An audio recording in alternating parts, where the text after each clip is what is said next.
Without any further delay, please welcome Kiss. Well,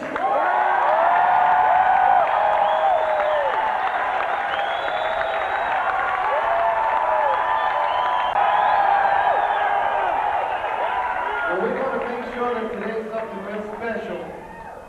We're going to answer all the questions you have. We're going to play what you want to hear. Later on, there's going to be a tribute band, but first, let's talk to you people. We're going to have microphones out there. We want to talk to you.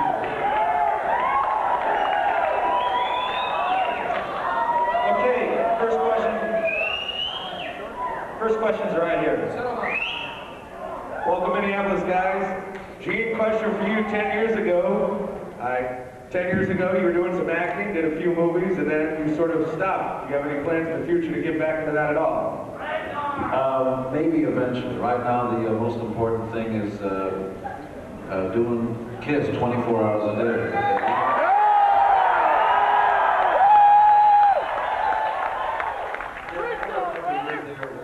I was sort of more interested in who I was. I think he just farted. I was more interested in hanging out in Hollywood and, really bastardized myself, and it didn't feel good. I felt, like a traitor, like I belong in Kiss and nowhere else,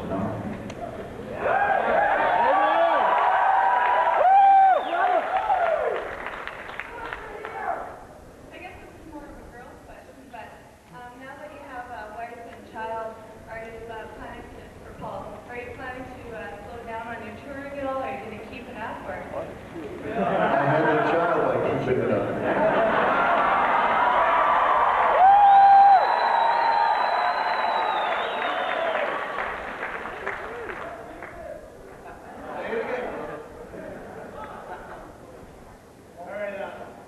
Something I always wondered is, how can you change the cover on the Creatures of the Night album? Yeah. Bruce? What? Don't blame me. This was something the record company actually suggested, because at the time when I joined, we were doing a lot of songs from Creatures of the Night. And they said, hey, you gotta get the makeup's off now, why don't we'll repackage it, we'll put it out. And the truth is, I didn't play on it, but neither did Ace with the makeup on it, okay? So we're actually gonna reissue that record along with the whole catalog with the original cover and all that kind of stuff.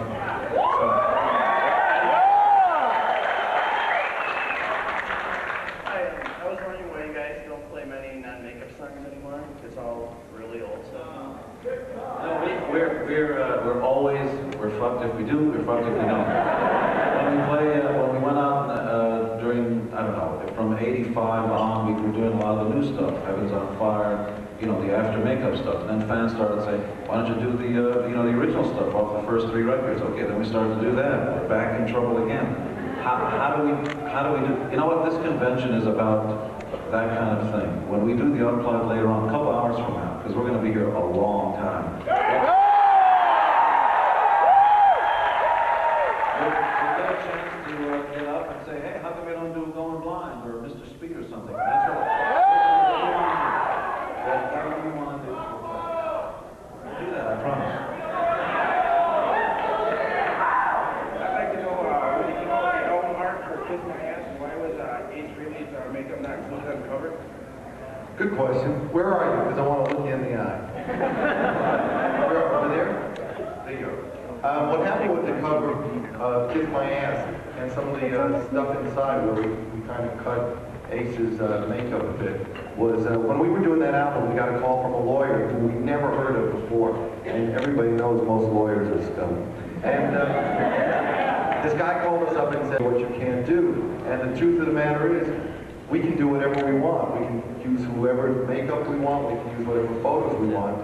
But if Ace had wanted to talk to us, everybody has each other's phone numbers. And it's like if somebody in your family decided that they had a gripe with you and they sent you, a friend to say, hey, your brother is pissed off at you. You wouldn't like that kind of stuff. And Ace knew where to reach us. We've seen him since then. But we had to make a point that we don't deal with lawyers. If we're dealing with family, we deal one-on-one. And if somebody's going to send somebody, or if somebody's just going to come as a troublemaker, we don't even know if that lawyer worked for Ace. You can go fuck yourself.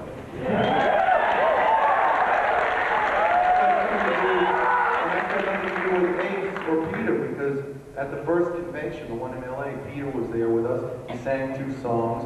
You know, the 2 guys are out on tour with their bands. They're doing clubs together. And, you know, if they're in town, go see them. We wish those guys the best. We wouldn't be here if it wasn't for those guys.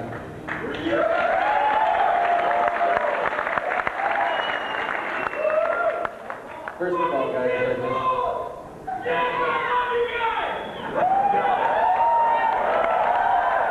basically on the same line with what he was saying, I just first of all want to say thank you very fucking much. Changed my life, man. But what I want to know is why is Rolling Stone fuck you guys all these years? You know, they haven't. You know, in life, nobody's fucked us. We've been the most blessed people who are walking the face of the planet. We're about, you know, you can't, neither Christmas nor Kiss appeals to everybody, you know? There's always going to be some screw someplace who doesn't get it, and that's okay. In the course of things, we should have king-size balls to complain about anything. We're about to tie the Beatles for the 2nd all-time gold record winners of any band.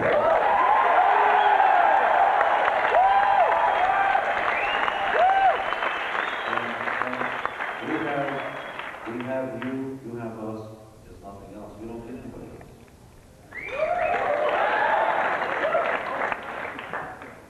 You probably get this question quite a bit, but is there ever in your minds going to be the possibility of possibly a reunion? No!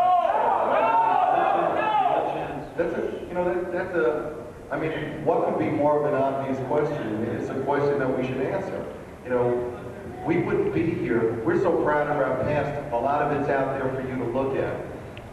We could never go back and put together the old band, even temporarily, unless we felt that there was a reason to do it other than to make money. We could do that and make a whole lot of money, and obviously some of the guys would like to do that more than we would at this point. But at this point, it just doesn't appeal to us, because if we were doing it, the reason we took off the makeup in the first place was, to be honest with you people, for us to put on the makeup and get together with the other guys. It would be like, I don't know, we'd be in Vegas and, hey, how you doing? We're going to do a song called Strip or something like this. Until we can find a way to do it and feel good about it, we just can't do it. We never say never. We're not going to say it won't happen. We're not going to say it's impossible. But the idea of doing it, there'd have to be a real reason for us to do it, where we can look at each other and say, we're not just doing this for the buck, because it ain't going to work. All right, I was in St. Louis with you guys on Tuesday at Rock, but I was like too much of a puss to like stand up and say something, so here I am. And I just want to know, like, if you have any tips, like, to get backstage without being a chick. You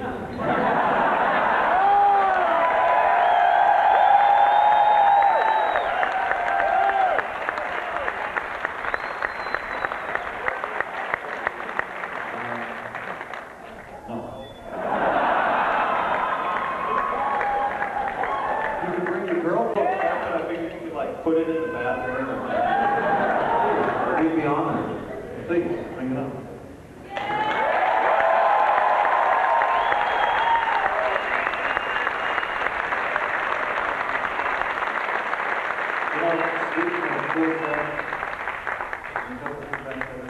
Speaking of cool stuff like this, whether you know it or not, there's going to be a magazine coming out called Kiss Nation, which is really your magazine. It's going to have a 50-page comic book, Kiss Meets the X-Men, written by Stan Lee, with another 100 pages, another 100 pages or so of totally fan-written articles and artwork and so on. And stuff like this, we love to take photos of it and show the rest of the world how special you are. So if you've got stuff that you've done and you want to write something, send it into Kiss Nation, care of Marvel Comics. Pick up any Marvel comic, you'll get an address. Or in the back of the Kiss Convention booklet, there's a P.O. box. Send it to us. We control everything in there. It's your magazine, and the articles should be by you, not by some writer someplace. Everybody's getting it.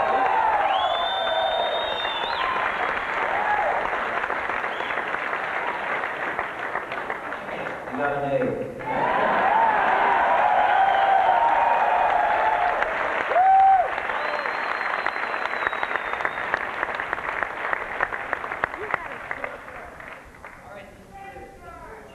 You guys are the coolest.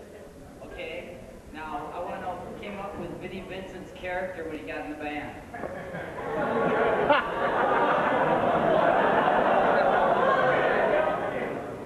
You know, I swear to you, the night before we took pictures, I'm beating my head against the wall, trying to figure out what the hell are we going to do with this guy. And we kept thinking that until the day we got rid of him.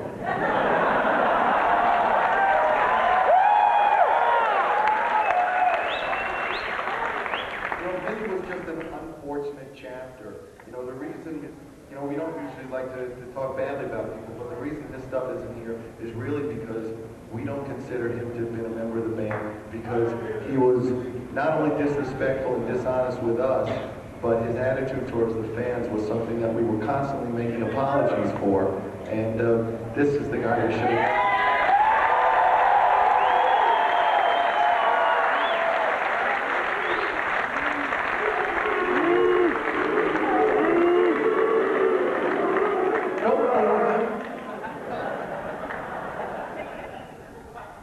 As far as being professionals, I'd like to know what you guys said as far as record sales or touring in front of a certain amount of people.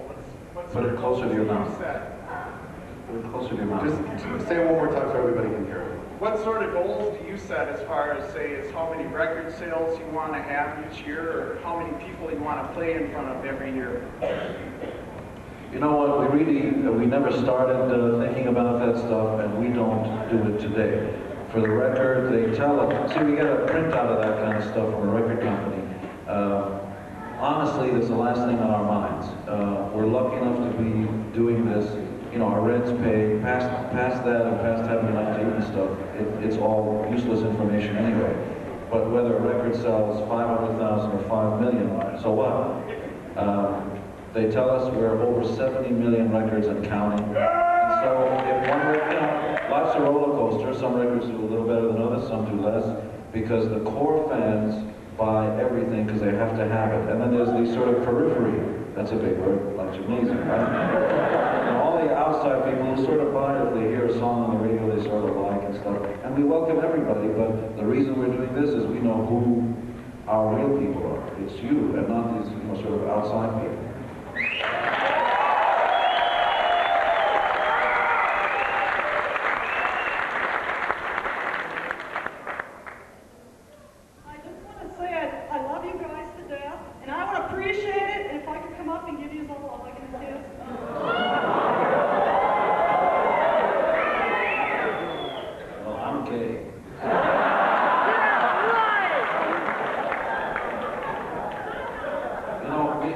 We'd love it if you did. I just want to say though that this can easily turn into this kind of thing, hugging and kissing and stuff, and then, you know, the conversation will stop. So please come up. But I just want to let you know, in case you don't know, we're going to be doing this for hours, then we're going to play for you literally for hours, and we'll hang out after that. So we have lots of time to do whatever you want.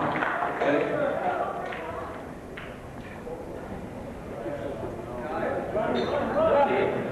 Okay.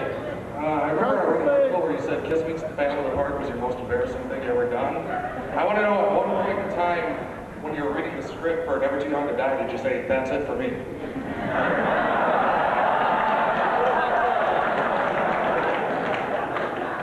Excuse me. We decide what we want to do. The next album, we'll go in and record it next month. It's the coolest thing we've done.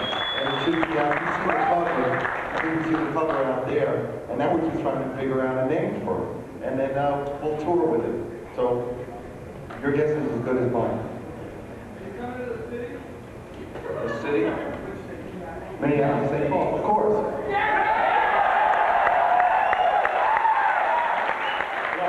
Incidentally, there's going to be an event taking place at the end of the KISS conventions in New York City, because that's going to be close to the last stop. On July the 30th at Roseland, we're making a little bit more accommodation for extra room, because MTV is going to be sending a crew to film the conventions for news and stuff, and we're also going to be doing a day or so after that the MTV Unplugged. So if you can get to New York, I'd love to have it. All right, I've been playing drums for 11 years. This is for Gene Paul. I'm pissed. She's pissed at all of you. because I've spent hours upon hours beating the living shit out of the mouse pots, man. It's your fucking music. Thank you.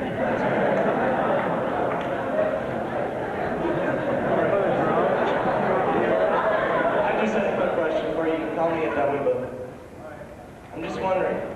I'm Destroyer Before God of Thunder. Who the hell is that? What the hell are they saying? That's actually Bob Ezrin, the producer's kids. His two sons had these helmets that had walkie-talkies built into them. And they were just in the studio talking about King Kong and Frankenstein. And, you know, that's what they're talking about. Oh, I'm King Kong.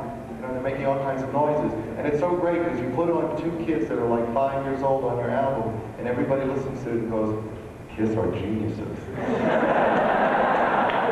There's a hidden meaning here. No hidden meaning, that's all it was, just two little kids. Whoa, it's on. Oh my God, bloody hell. Anyway, no, I was just kind of curious. I had several questions. One, I heard a rumor once upon a time back in the 70s that when you guys toured Germany, the Schützenstaffel, the SS, was banned. And I was just kind of curious what you felt about that, being, I believe, in any way Jewish. And I was wondering what your individual bank accounts contained. And Bruce, I was also wondering how much they originally hired you for and how your income has, grown since then, how it relates to your income. Thank you, ladies and gentlemen. My brother doesn't know. I'm not going to tell you. I mean, when it comes to people's like money and stuff like that, it's really personal. It really is. I mean, I think you got some other good questions there, but the money thing's kind of stupid.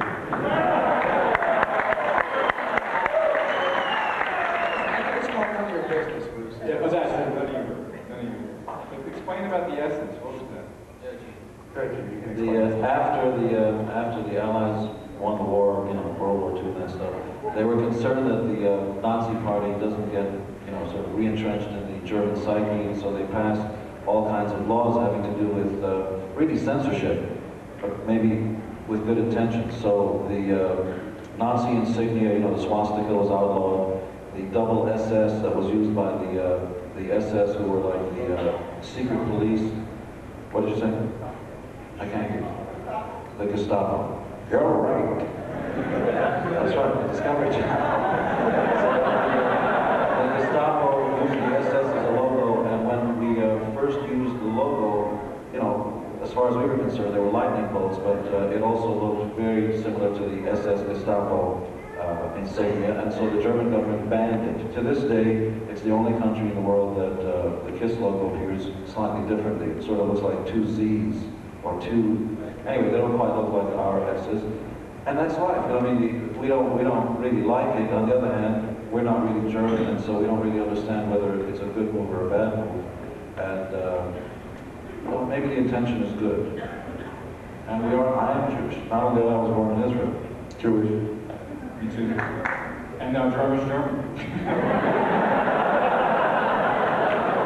gotta watch out what we say. Actually, Paul is German Jewish. That's right.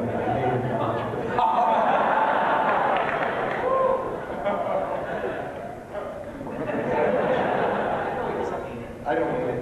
Eric's the best thing that happened to the band in years.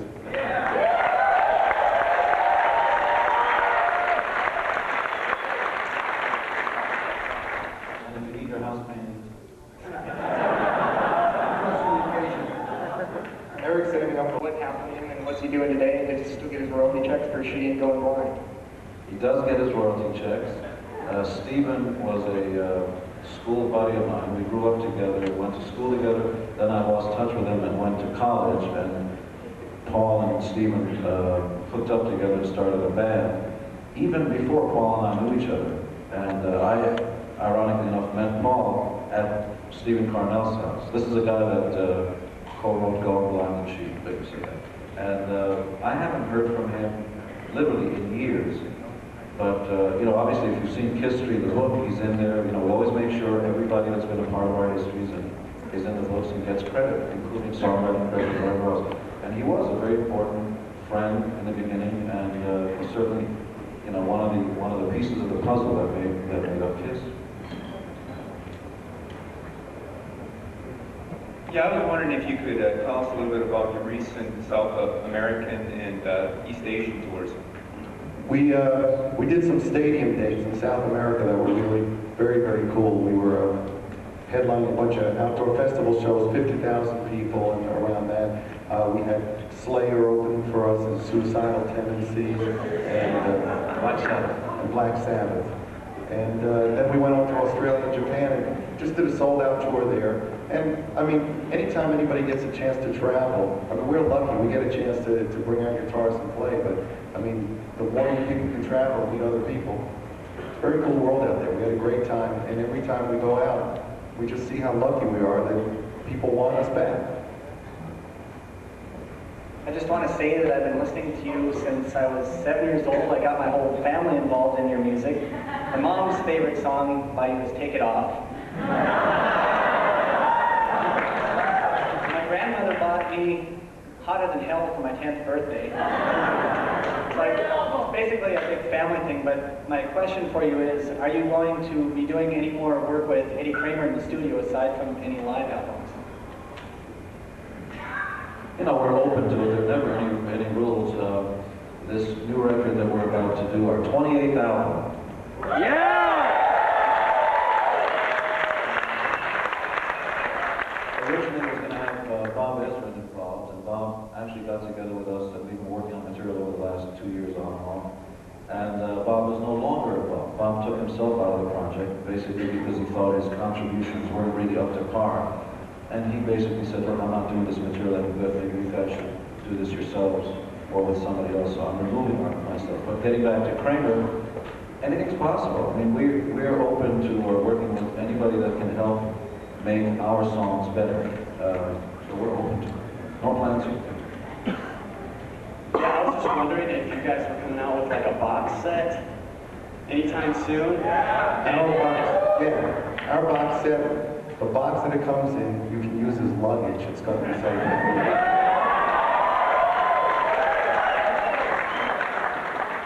I was wondering if you'll be doing any touring in Rapid City, South Dakota. What's your address? We definitely, the box set's something that's a work in progress, something we're still working on. Years ago, the record company wanted us to put out a box set. All they wanted to do was get a box and put some old songs in it that you've heard like 10 times before and just make you buy it again. So we said no, and we started going into our collections and finding demos that nobody's heard before, and Wicked Lester stuff, all kinds of stuff, probably videos. It's going to be a very, very cool box set. It's going to be stuff that nobody has copies of, because disc collectors always have bootleg stuff and a lot of cool stuff. This is stuff that we are the only people who have copies of, so it's going to be new stuff. Very cool. I have a question right here. You guys talked about Peter Criss and how you played with him in LA. What about Ace? Last time Ace was in concert here in Minneapolis in October, he was kind of like a bitter old man. What's your relationship with him now? Do you still, talk to him? Yeah, I mean, I like Ace. I mean, I really dug him, and I still do. Saw him a couple times, and now it's just, yeah, he does. But it's like, what's the scoop? I mean, obviously you're really cool with Peter. What is it now with Ace? I think, I mean, those two guys are the first. It's very hard for us to talk about because we never want to come off sounding, like we're dissing somebody. But it's no secret. I mean, they're the first people to admit that they fucked up big time. I mean, drugs and alcohol ruined pretty much their lives. So maybe at this point, I don't know what's going on with Ace, but when we hear people telling us things about how he's been to them in concert or when he's met them, we can't apologize for him, but it's a drag. Hopefully it's not something that's going to last. Because, I mean, if nothing else, they should realize that a whole lot of the guitar players wouldn't be around today if he hadn't showed them the ropes. There's a lot of people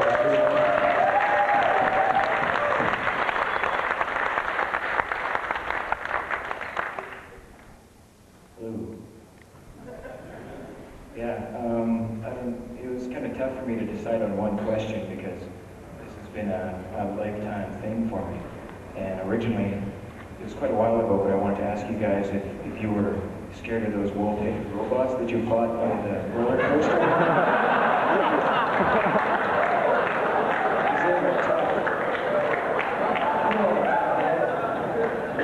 Yes. I knew it. But that's a pretty old question, and this is a new one. Like, I came with a bunch of friends. We drove out from Winnipeg. And I think I speak for them, the majority of them anyways, that we're all musicians. Like, I work 2 jobs, and as a matter of fact, I substitute teach. And I was wondering, what's your advice? Like, if there's just a encapsulated little thing that you could tell me, like, say, do this, young man, and... Unfortunately, the real answer to that is don't listen to advice, because there really is no formula. There's no single rule that you can write on a piece of paper or have in your mind that applies to anybody else. Every single individual band is a unique and individual entity, and it's really a sort of sometimes it's an accident when people get together, it's the right chemistry, sometimes it's the songs, sometimes it's personality. I mean, would Quiet Riot have made it today, or would Pearl Jam have made it 10 years ago? You know, sometimes it's not even. You can have the same personality, the same music, the same vibe, the same everything. If you come out at the wrong year, you're dead. So there are too many elements. There's really nothing you can do other than completely ignore media here. And we'll pass out the mics. You want to sing stuff, and you want to sing Pearl Jam, band, it's yours. We'll back it up.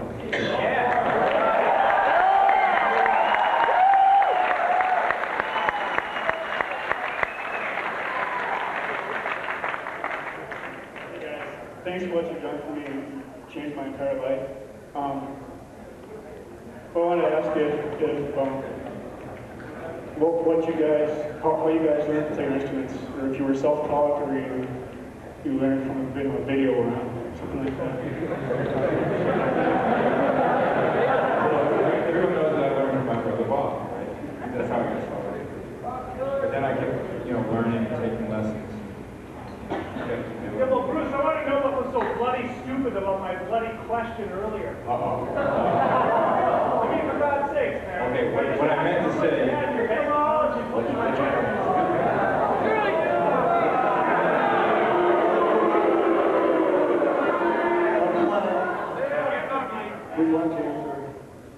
I think he wants to come up here. No, I think he just it took time for him to get really fucking mad.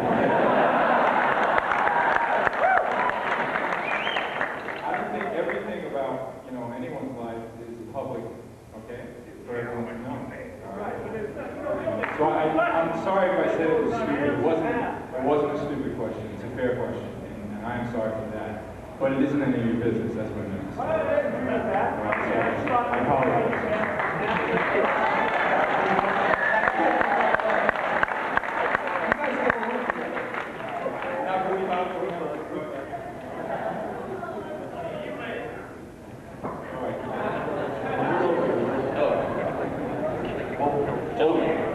I think the question was still how he started playing it. I said I'm out of here. I might get killed here. I don't think you're going to get killed. I got the devil to protect me over there.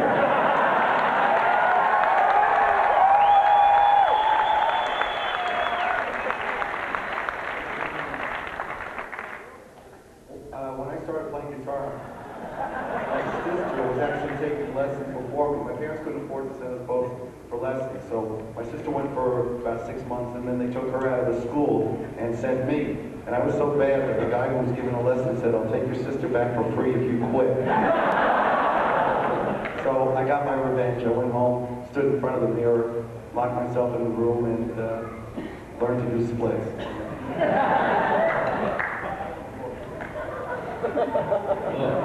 How are you guys doing today? Good to see you.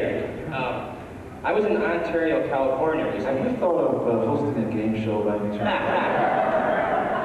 No, I have to tell Gina Paulus. I was in Ontario, California recently, and I ran ran across this individual haphazardly. He co-wrote the song King of the Nighttime World, and he's also known as Mad Max, and also known as Mark Anthony, and he has really fallen off the deep end. He wanted to tell me when I saw you guys today that he, thanks you for all the past, the help him out with, but he is really in a lot of trouble these days. If you ever look him up, you go back there. I'm not for sure. I think his band's called Hollywood Stars. But my other question is, right? The other question I have is, are you going to plan anything like this in the future? I know I speak for some fans that are here. I pay even a lot more to see you guys. So I mean, sometimes, the money issues come up every once in a while. You can tell there's not a lot of you here, and that's what this idea is about. And this may be a question in some of the back of your minds. $100 is a big pot to pay. We know that. We still have the same expenses, the hotels and the trucks and the personnel, all that stuff. We can't do this for the masses, because then we can't have this kind of a conversation. Imagine 10,000 people here, and somebody wanted to say, I have a question. You'll never get the question out. And, I went off on a tangent, didn't I? False favorite comment is, he hit his head. I don't know where I was at. But Mark Anthony will look on. Hi guys, thanks for doing this for your fans. This is very, very cool. I don't know of any other band that would do it.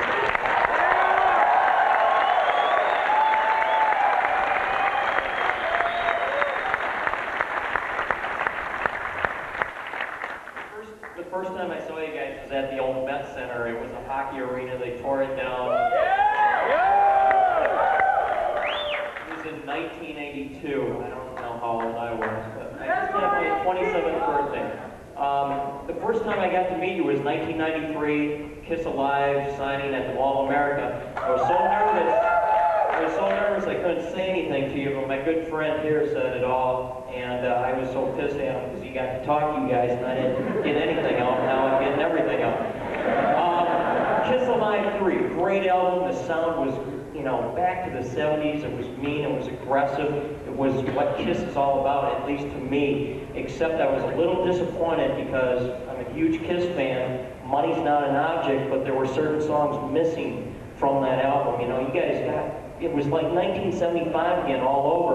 All of a sudden there was Firehouse, Hotter Than Hell, any chance of putting an Alive 3 out for me. And for us. Thank you. You mean like Alive 3.5 or something? We put on, again, it's always a matter of, we put on certain songs on the album and people go, how can you let down certain songs? You put those on and people say, how can we let down the others? We have a lot of tracks that we didn't use, and at some point we may do something with them. But at this point, we're trying to keep going forward. We'll stash that stuff away. Maybe some of that stuff will wind up on the box set. I mean, we're just amassing an incredible amount of stuff for, the box set. That too. Well, I can totally do that guy.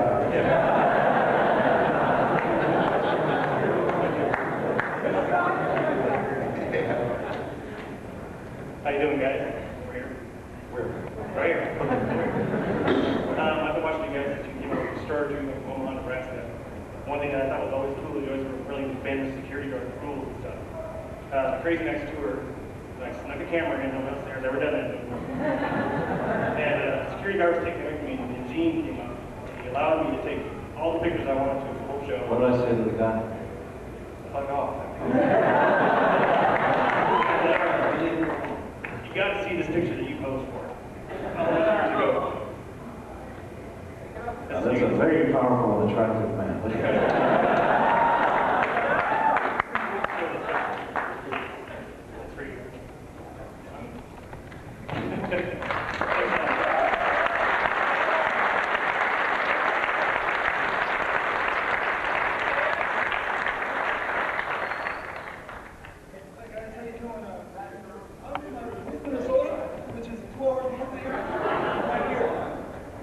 Right over here. There we go. The guy with the big dick. That's what everybody told us. I just want to personally thank you. Go ahead. I personally thank all of you because when I was a kid in hospitals, you guys get me going. It's a fight attitude. Go for what you want in life and you get it. And I speak for everybody here. That's why we're all here. Thank you very much. Plus, I have an idea for the next album title, which is Inner Demons. Inner Demons? Why? Because I looked at the artwork, and the guy with his hands thrown on the back of the head, the skull blown off. I think it's... You know, there's no rhyme or reason to how the title gets used. It just all of a sudden feels right. Anything's possible. Thanks. Thank you.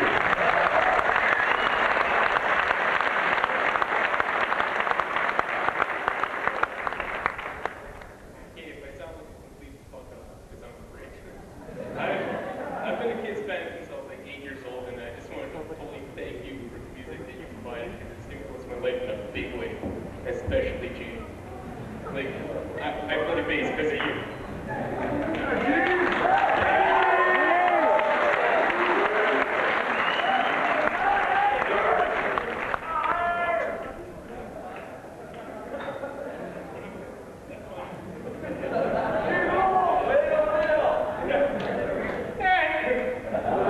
This question's for Gene. Gene, a friend and I, we came up from Iowa, and we're teachers and amateur musicians. I was just wondering if you could tell us a little bit about your teaching days, and how the hell do we go from teaching to 70 million albums?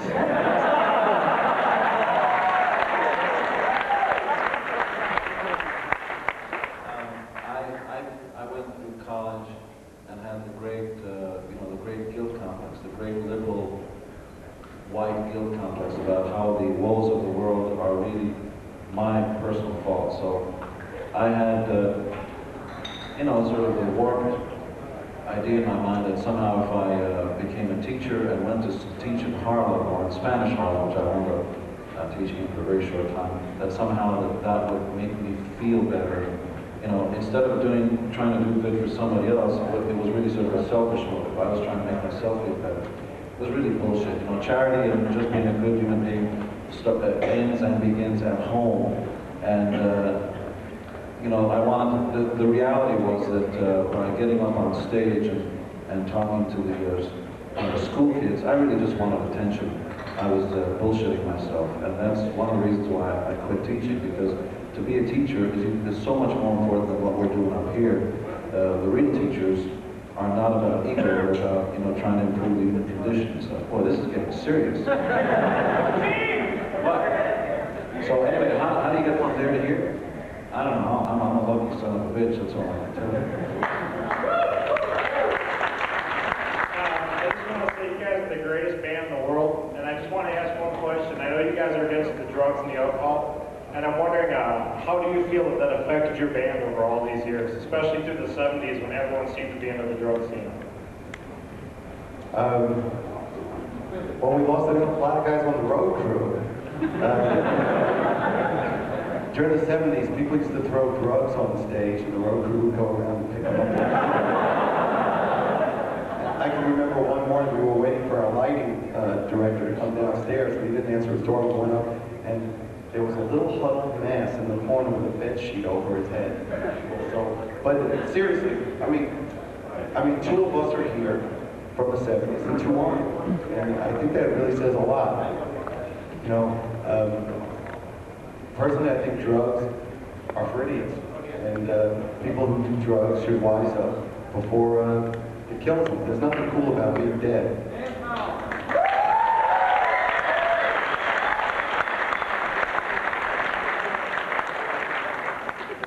I found out a lot of information about this KISS convention over the internet, and I also read on the internet that KISS, more or less Gene, is thinking about setting up some sort of site or something. Do you want to talk more about that?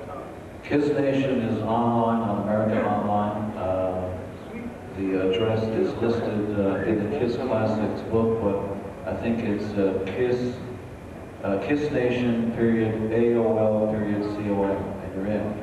It's your forum. Or there's another fan-run online site called Kiss Army, which is on American Online as well. And they're for you to use any way you want. And we do go on there and answer, because there are things you want to know, and we'd rather you hear it from us than from some woman or someplace. If you're wondering why you haven't heard from the other guys, up until now, all the computer stuff has been in Gene's house, but as soon as we get back, we promise you, if you check in, you'll be getting messages from 3 other guys too.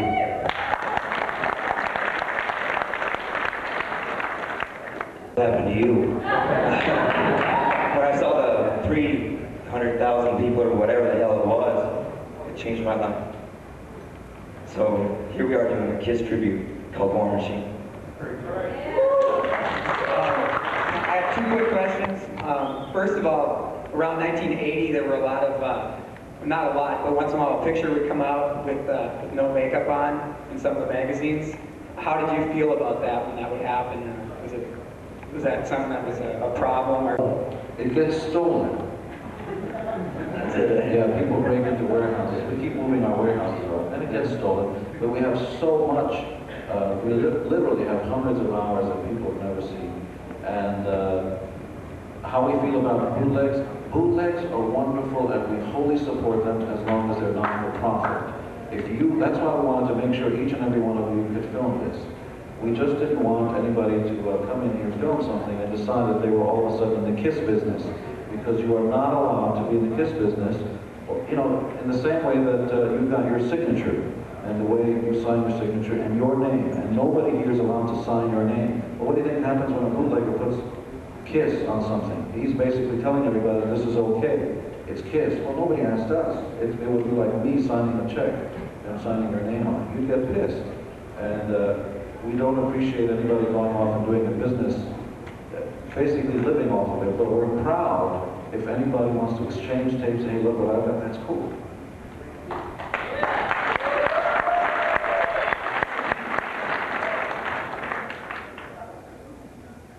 Thanks, Rick. It's for the whole band. I like to say, like, yeah, hold on, we're here, American Bruce.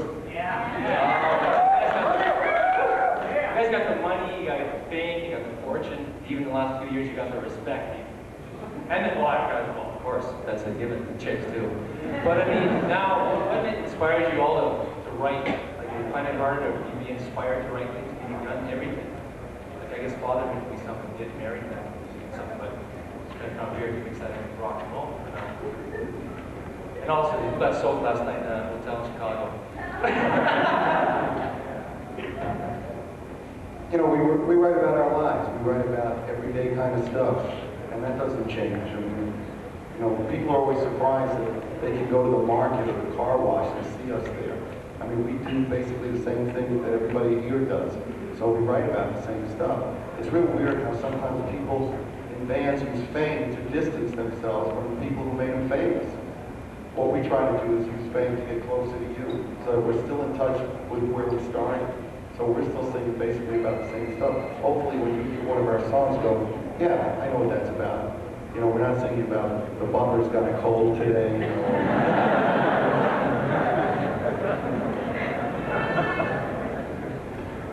I got it on my own. Waited about 15 years for this afternoon, so it's great that you guys are doing this for your fans. Got a couple of things. I run a disc jockey company. I was kind of looking over some music goes in Country Sense. I looked up Tim McGraw. I think you co-wrote a song for him. Is that correct? Indian Outlaw, I think? Oh, that's not true. I think it has your name. Not mine. Well, it says Gene Simmons, same spelling. That's why I was asking. It's a different person. Okay. There was also a mass murder of Gene Simmons. A couple of years back, who killed his family and himself, and we got phone calls about it going on. Okay, next question. On the new material on your new album, is there any other outside collaboration writing with that, or is it basically just the band that will mostly? Well, Vinnie Vincent didn't write anything, I'll tell you that. Not to take anything away from Vinnie, but he's a good writer. But no, the band really, this time we really have to have written together a lot. You know, it's been a lot of stuff that Paul and I worked on. I worked a lot, you know, a lot with Gene. There's occasional people that we know that are part of our little KISS clique that come in that throw ideas at us. If it works out, then it's a song. But there's no Desmonds and there's no Diane Warrens on this record. Sure.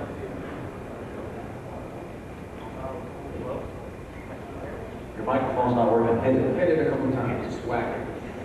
There you go. I was born and raised off this, and I love you guys. And I also love the fact that you guys don't drink, and that's a big influence on me. That's helped me out a lot with drinking. And I got two quick questions for you.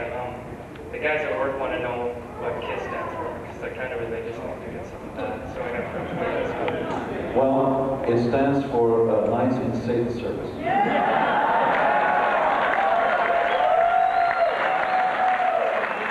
fact, we just got finished sacrificing the What? A virgin? I'm from Edmonton, Alberta, Canada, and I was just wondering, what's the deal? Are you coming up there or what? We're going to Toronto in Montreal. Yeah, but that's like... We used to always make it a point to go to Edmonton and Calgary, you know, and really get around Canada. Next time we tour, we'll do our best to get there, you know. Sometimes if we can't get all the way towards you, try to meet us halfway. Thank you very much. if this is printed someplace, somebody's going to read my comment and not hear the, the sort of tone. KISS doesn't stand for Satan or anything like that. I just said it did, Okay, I'm an 18-year KISS fan. I like everybody who's been in the band, and I've heard a couple of negative comments on Vinnie Vincent. I was wondering if you guys maybe had some arguments while you were writing for Revenge, and if you still feel badly towards Vinnie, how come you wrote on Revenge with him, and did he call you or did you call him? I think you should become his roommate. It's a fair question. Vinnie has the distinction of having been thrown out of the band twice. That's a real feat in itself. I mean, here's a guy who came around, oh please, I'm sorry, for all the terrible things I did, I won't do it again. Did the same stuff all over again. We threw him out. At one point we received bankruptcy papers, and Vinnie has 2 kids, and we figured let's start writing with him. And Vinnie's a great writer, he's just not a great person. And after writing with him on Revenge and having him do the same crap again, where he would make a verbal deal with us, and then when it came time, after the song was recorded, to sign a piece of paper, he said, I know that's what I said I would do, but I can't do it. I want to change the deal. After that, it was like, you're out of here.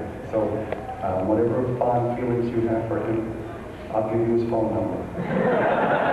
We should also just information. Vinnie left the band or was thrown out, take your pick. He signed with Chrysalis Records. Chrysalis Records signed Vinnie Vincent and gave him carte blanche to use anybody in back of him for his concept called the Vinnie Vincent Invasion. That's great. We wished him all the best to see it. Just don't bother us. So he hired 3 guys that were in back of him, and the name of the band was called the Vinnie Vincent Invasion. Within 2 records, the record company threw him off the label but kept the backing band, which became Slaughter. What do you think of that?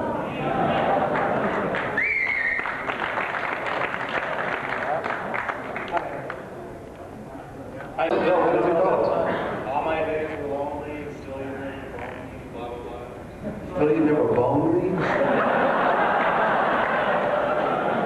All my days were lonely, still you never boned me. It's on an album with a bunch of live stuff.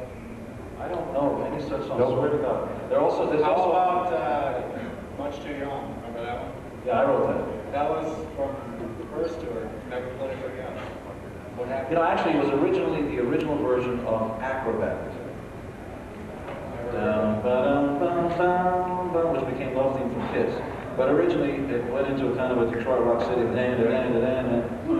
yeah. That was the original version of the song, and then when we got into the studio, Kenny Kerner, which he was, the producers, trimmed it down and said, get rid of the singing stuff, let's just make an instrumental out of it. Much of keep in touch with Kerner-wise? I saw Kenny Kerner a while back. He was at the LA convention on one of the symposiums. That's all I got. Since this is your convention, I'm going to ask you a question so you can tell us what you want. We can either keep answering questions or we can play.